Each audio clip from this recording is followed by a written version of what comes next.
ఆహ్వానిస్తూ ఉన్నాం. Thank you so much for gracing are event అండి. అందరికి నమస్కారం.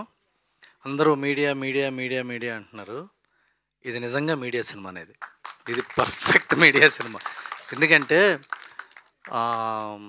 ఇది ఎందుకు మీడియా సినిమా అంటే, సాధారణంగా చిన్న సినిమా బతకాలి చిన్న సినిమా బతకాలి అని అందరూ అంటుంటారు కదా. చిన్న సినిమా బతకాలని అందరికీ ఉండదు, కొందరికీ ఉంటుంది. మంచి సినిమా బతకాలని అందరికీ ఉంటుంది. ఇది మంచి సినిమా కాబట్టి దీన్ని బతికించాలనే తాపత్రయం అందరికీ ఉంది. ఇవాళ రాహుల్కి చాలా ఫోన్లు వచ్చినాయి పెద్ద పెద్ద కంపెనీ నుంచి అని చెప్పాడు మా ప్రొడ్యూసర్ గారు.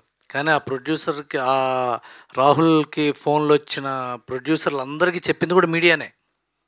మీడియాలో ఉన్న జర్నలిస్టులే ఆ ప్రొడ్యూసర్ చెప్పారు, మంచి కుర్రాడండి, అతనికి డబ్బులు ఇవ్వండి, అతను మంచి సినిమా తీసి పెడతాడని.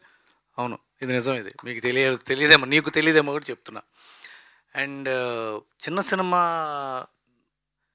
రిలీజ్ చేయడం చాలా కష్టం. అందరూ అనుకుంటాం చిన్న సినిమా తీయటం అని. పెద్ద సంస్థలు చిన్న సినిమాలు తీస్తే రిలీజ్ అవుతాయి. ఒక మత్తు వదలరా మైత్రి తీస్తేనో, ఒక బలగం రాజు గారు తీస్తేనో, ఒక మ్యాడ్ వంశీ గారు తీస్తేనో, ఒక అరవింద్ గారు తీస్తేనో, ఒక కమిటీ కుర్రోళ్ళు నిహారిక్ గారు తీస్తేనో అవి ఆడతాయి, అవి రిలీజ్ అవుతాయి. ఎందుకంటే వాడు పబ్లిసిటీ మజిల్ ఉంటుంది, ఎక్కువ డబ్బులు ఖర్చు పెట్టి పబ్లిసిటీ చేయొచ్చు, స్టార్స్ వస్తారు, ఆ పెద్ద పెద్ద హీరోలు డైరెక్టర్లు వచ్చి మా సినిమా చూడండి, చిన్న సినిమాని చూడండి అంటారు. కానీ చిన్న సినిమా చేసిన ప్రొడ్యూసర్కి ఎవరు చూస్తే అడుగు చెప్తారు? ఎవరు వచ్చి చెప్తే సినిమా చూస్తారు? అతను ఏదో వ్యాపారం చేసుకుంటూ ఒక చిన్న సినిమా చేయాలంటే అతను కష్టపడి సంపాదించుకుని ఉంటాడు డబ్బు. ఆ డబ్బుని ఒక మంచి సినిమా కోసమే కట్టుబెట్టాలంటే టేస్ట్ ఉంది అతనికి. ఈ సినిమా మీద నా డబ్బు పెడితే తిరిగి వస్తుందనే టేస్ట్ ఉంది ఆయనకి. ఇలాంటి టేస్ట్ఫుల్ నిర్మాతని మనం చేయించుకుంటే మళ్ళీ అతను ఇంకో మంచి సినిమా తీస్తాడు డెఫినెట్గా. ఇప్పుడు చిన్న సినిమాలు ఆడితేనండి ఎక్కువ ప్లస్ అయ్యేది డైరెక్టర్కి, హీరోకే. ఒక మెంటల్ మధ్యలో ఆడితే శ్రీ విష్ణుకి సక్సెస్, ఒక పెళ్లి చూపులు ఆడితే విజయ్ దేవరకొండ గారికి సక్సెస్, ఒక చిన్న సినిమా ఆడితే ఈ నగరానికి ఏమైంది లాంటి సినిమా ఆడితే తరుణ్ భాస్కర్కి సక్సెస్, లేకపోతే వివేక్ ఆత్రేయకి సక్సెస్, సందీప్ రెడ్డి వంగ గారికి సక్సెస్. కానీ ప్రొడ్యూసర్కి అసలు సినిమా తీసేది అతనే. ఆ సినిమా కోసం సక్సెస్ మీట్లు పెట్టి ఇలాంటి ఆవిడని తీసుకొచ్చి మాట్లాడించి ముందే డబ్బులు ఇచ్చి ఎన్ని తిప్పలు పడితే చిన్న సినిమా బతుకుతుందంటే, అది ఇప్పటికి కూడా మనం మనసులో గెలుచుకున్నామండి, మాకు డబ్బులు కావాలండి అంటున్నారు. ఇదేంటి క్లాప్. కానీ మీడియా దీన్ని ఇవాళ కూడా ప్రమోట్ చేసింది. ఎందుకంటే ఐఎమ్ రియలీ థ్యాంక్ఫుల్. మీరు చాలా మంచి పని చేశారండి. చాలామంది ఆ ఫండ్ ఇవ్వటం అనేది మీ గ్రాటిట్యూడ్, మీ మనీ మజిల్ కాదు, అది మీ గ్రాటిట్యూడ్ మజిల్, అది మీ హార్ట్ అది.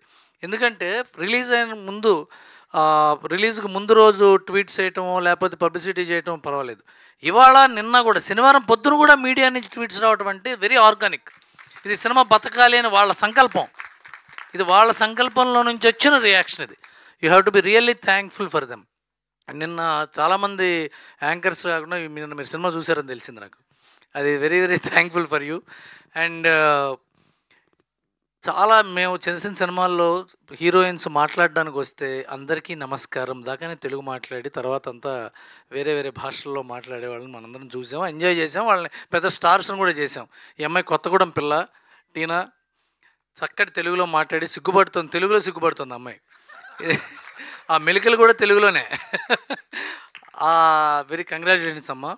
అలాగే మా బుడంకాయ రోహన్, వీడు మరో మౌళి, ఇది కొట్టేస్తాడు, మరో లిటిల్ హార్ట్స్తో రాబోతాడు త్వరగా, అంత ఎనర్జీ ఉన్న కుర్రాడు.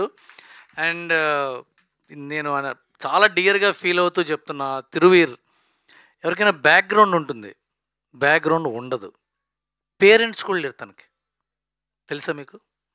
చాలా కష్టపడి ఒక ఊరి నుంచి ఇంకో ఊరికి వలస వెళ్ళి అక్కడ కష్టపడి ముగ్గురు అక్కలు ఎంత కష్టపడితే ఈ జెమినీ ఒక జీలోకి వచ్చి ఉద్యోగం చేసి ఒక హీరో అవ్వాలని తాపత్రయం, బాడీ మెయింటైన్ చేయాలి, physique maintain, food diet maintain చేయాలి, ఫేస్ మెయింటైన్ చేయాలి. హీరో అంటే ఎంత కష్టం, కటౌట్ ఉంటే సరిపోదు, చాలా మెయింటైన్ చేయాలి. అన్నీ చేస్తూ డిసిప్లిన్డ్గా ఎంత డిసిప్లిన్డ్ బాయ్ అతను తిరువీర్. మసూదా సక్సెస్ అయింది, పరేషాన్ సక్సెస్ అయింది, అయినా సరే అతను ఆ నార్మల్ మనిషిలాగా ఉన్నాడంటే ఇలాంటి పిల్లల్ని మనం ఎంకరేజ్ చేయాలి. తిరువీర్ చాలా మంచి యాక్టర్. ఈ సినిమా అతను ఎందుకు మంచి యాక్టర్ అంటే, రోహన్, తిరువీరు, ఈ అమ్మాయి శ్రావ్య, ఈ సినిమా మన మాల్గుడి డేస్ అని చిన్నప్పుడు ఎప్పుడో వచ్చేది, మీకు తెలియదేమో, ఆర్కే నారాయణ గారిది. అలా ఊర్లో వెళ్తే ఎలా ఉంటుంది, ఊర్లోకి వెళ్ళినట్టుంది, సినిమాకి వెళ్ళినట్టు లేదు. మనం ఒక ఊరు వెళ్ళి ఆ ఊళ్ళో కొన్ని సంగతులు తెలుసుకుని వచ్చేసి. బలగం తర్వాత అంత హృదయమైన సినిమా ప్రీ వెడ్డింగ్ షో. అంత హృదయమైన సినిమా ప్రీ వెడ్డింగ్ షో. అంత మంచి సినిమా. చాలా అవార్డులు వస్తాయి సినిమాకి, చాలా అవార్డులు వస్తాయి. అలాగే ఇందాక సురేష్ బొబ్బిలి చెప్పాడు. అతను ఏమన్నాడంటే, కొన్ని తప్పులు చేశాను, నలిగాను, కష్టపడ్డాను, పైకొచ్చాను అని. సినిమా ఇండస్ట్రీలో అండి 90% మందికి కామన్గా ఉండే సీన్ వాళ్ళ జీవితంలో ఏంటో తెలుసా?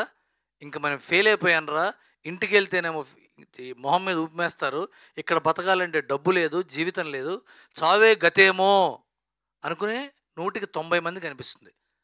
అంత దీన స్థితిలోకి వెళ్ళినప్పుడు వచ్చే రగిలే ఫైర్తోనే సూపర్ స్టార్స్ పుట్టారు, సూపర్ డైరెక్టర్లు పుట్టారు, సూపర్ యాక్టర్స్ పుట్టారు. అలాంటి కోవకు చెందిన వెరీ వెరీ టాలెంటెడ్, ఇటు నుంచి ఇటు వెళ్ళిపోయాడా, ఇక్కడే ఉన్నాడు, సురేష్ బొబ్బిలి. ఎంత టాలెంటెడ్ మ్యూజిక్ డైరెక్టర్. బలగానికి బ్యాక్గ్రౌండ్ స్కోర్ చేసింది ఇతనే, అవును కదా? బలగానికి బ్యాక్గ్రౌండ్ స్కోర్ చేశాడు, కళ్ళమ్మ నీళ్లు తెచ్చేలా చేశాడు. ఇప్పుడు రేపొద్దున రాబోతే మరో సినిమా, అప్పుడు ఆ సినిమా అప్పుడు మాట్లాడుకుందాం. ఆ సినిమా కూడా సూపర్ సక్సెస్. సాంగ్ ఇవాళ వైరల్ అయిపోయింది. ఆ సాంగ్ రాజు వెట్స్ రాంబాయ్. ఇప్పుడు మళ్ళీ ఈ సినిమాని ప్రాణం పోసాడు ఇతను. ఎందుకంటే యాక్షన్ సినిమాలకి, సెంటిమెంట్ సినిమాలకి మ్యూజిక్ చేయటం కొద్దిగా ఈజీ. ఎందుకంటే దానికి ఎమోషన్ సపోర్ట్ చేస్తుంది, అది ఫైరీ ఎమోషన్స్ అవి. కానీ ఎంటర్టైన్మెంట్ సినిమాకి బ్యాక్గ్రౌండ్స్కి వేయాలంటే మనసులో కామెడీ ఉండాలి, నరాల్లో ఎంటర్టైన్మెంట్ ఉండాలి, జీవితాన్ని సరదాగా తీసుకునే తత్వం ఉండాలి. అప్పుడే ఆ మ్యూజిక్ వస్తుంది. అలాంటి మ్యూజిక్ చేశాడు సురేష్. చాలా మంచి మ్యూజిక్ డైరెక్టర్ అవుతాడు. ఈ టీం అంతా చాలా సక్సెస్ఫుల్ టీము. అలాగే రాహుల్, నువ్వు ఒక చక్కటి సినిమా తీసి వచ్చావు. నీకు చాలామంది ప్రొడ్యూసర్స్ వచ్చి మంచి సినిమా డబ్బులు ఇచ్చి మంచి సినిమా చేయండి, మాకు రాయండి అంటారు. నువ్వు రెండో సినిమా కూడా ఈయనకి చెయ్యి. ఎందుకంటే నువ్వు తెలుసో తెలియకో కొద్దిగా వేస్టేజ్ కూడా చేసుంటావు. ఆ వేస్టేజ్ని కూడా ఆయన భరించాడు. అందువల్ల ఈసారి ఇంకా మంచి సినిమా తీసి, నేను ఫస్ట్ సినిమా కదా, మనకి తెలియదు, చాలా కష్టపడతాం మనం కూడా. నీ కుర్రాళ్ళు ఇద్దరిని త్వరగా డైరెక్టర్ని చేస్తాంటున్నాడు, వాళ్ళని కూడా. మళ్ళీ మీరు ముగ్గురు కలిసి చాలా పెద్ద సినిమా తీసి ఆయనకి రుణం తెచ్చుకో. All the best entire team. అందరూ యాక్టర్స్ అనగానే మళ్ళీ కాంట్రవర్సీ అవుతుంది. మంచి జీన్స్ ప్యాంట్లు షర్ట్లు కాకుండా అందరూ మామూలు మనుషులాగా వీళ్ళ సినిమా చూడాలరా మనం అనిపించేట్టున్నారు. అండ్ కొత్త ప్రొడ్యూసర్స్ మంచి సినిమా తీస్తే అందరూ చూడండి. అశ్రద్ధ చేయొచ్చు, రేపు టీవీలో వస్తుందని అశ్రద్ధ చేయొద్దు. ఎందుకంటే మళ్ళీ మనం అందరం ఎంటర్టైన్మెంట్ కోసం బతుకుతున్న వాళ్ళం ఇక్కడ. మనం ఏదో లైఫ్లో ఎంటర్టైన్మెంటే కావాలి మనకి. కొత్త సినిమా వచ్చిందంటే సరదాగా అది క్యూరియాసిటీ ఉంటే అది బాగుంటుంది మనకి. ఆ సినిమా చూద్దాంరా. పెద్ద సినిమా ఎలాగో ఉంటుంది, 3-4 వారాలు ఉంటుంది. అది చిన్న సినిమా లేదా 3 రోజులు కూడా ఉండదు. అందులో దీనికి తొందరపడాలి మనం చిన్న సినిమా చూడాలని. సో ఈ చిన్న సినిమాని అందరూ బాగుందంటే, మీడియా బాగుందన్న సినిమా చూడండి, మీ డబ్బులకు ఢోకా ఉండదు. మీడియా అంత నిర్దాక్షిణ్యమైన వాళ్ళు, నిఖార్సైన వాళ్ళు ఉండరు. వాళ్ళకి సినిమా నచ్చకపోతే వాళ్ళ కోట్లు ఇచ్చినా సరే 1.5ని దాటి వెళ్ళరు చెయ్యి. మనం ఎన్నైనా అడగచ్చు. మేబీ వాళ్ళకి నచ్చని సినిమాలు ఆడచ్చేమో కానీ వాళ్ళకి నచ్చిన సినిమా బాగుండకుండా పోదు. వాళ్ళకి నచ్చిన సినిమా బాగాలేదని ఇప్పటిదాకా చరిత్ర లేదు. అది మీడియా నిఖారుస్తున్నాం. సో ఇది మీడియాకి నచ్చిన సినిమా, అందరూ చూద్దాం. God bless. Thank you Ravi గారు, థ్యాంక్ యూ సో మచ్ అండి. ఇప్పుడు మా డైరెక్టర్ రాహుల్ శ్రీనివాస్ గారిని మాట్లాడవలసిందిగా రిక్వెస్ట్ చేస్తున్నాం.